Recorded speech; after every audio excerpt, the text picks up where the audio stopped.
તો જ્યારે અમારા આખા સમાજની મહિલાઓની આખી અસ્મિતાની વાત છે, એમની ઇજ્જત પર સવાલ આવ્યો છે, ત્યારે મોદી સાહેબ કઈ છે એ કેમ કોઈ પ્રતિક્રિયા આપતા નથી?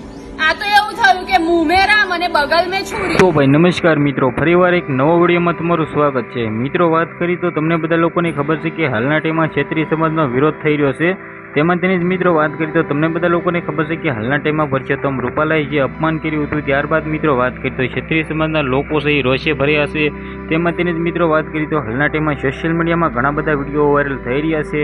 જે વિડીયો તમે આગળ ક્લિપ જોઈ પણ મિત્રો એ પણ એક વિડીયો વાયરલ થઈ રહ્યો છે। ને આગળ મિત્રો વાત કરી તો હાલના ટાઈમમાં ક્ષત્રિય સમાજના લોકો જેટલા પણ છે બધા જ લોકો મિત્રો વિડીયો અપલોડ કરી રહ્યા છે। અને મિત્રો પરસોત્તમભાઈ રૂપાલાની ટિકિટ રદ કરવા માટે મિત્રો એટલો બધો પ્રયાસ કરી રહ્યા છે, રાત દિવસ મિત્રો પોતે આંદોલન કરી રહ્યા છે, પરંતુ મિત્રો ક્ષત્રિય સમાજના લોકો છે એ પરસોત્તમભાઈ રૂપાલા ટિકિટ રદ નથી કરી રહ્યા। ક્ષત્રિય સમાજના લોકો ભાઈ હજી સુધી મિત્રો એટલી કામયાબી નથી મેળવી શકે કે પરસોત્તમભાઈ રૂપાલા છે એ ટિકિટ રદ કરી શકે।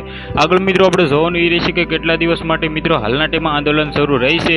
ચૂંટણી બસ નજીક જ છે, પરંતુ મિત્રો સોશિયલ મીડિયામાં ઘણા બધા ક્ષત્રિય સમાજના લોકોના વિડીયો વાયરલ થઈ રહ્યા છે।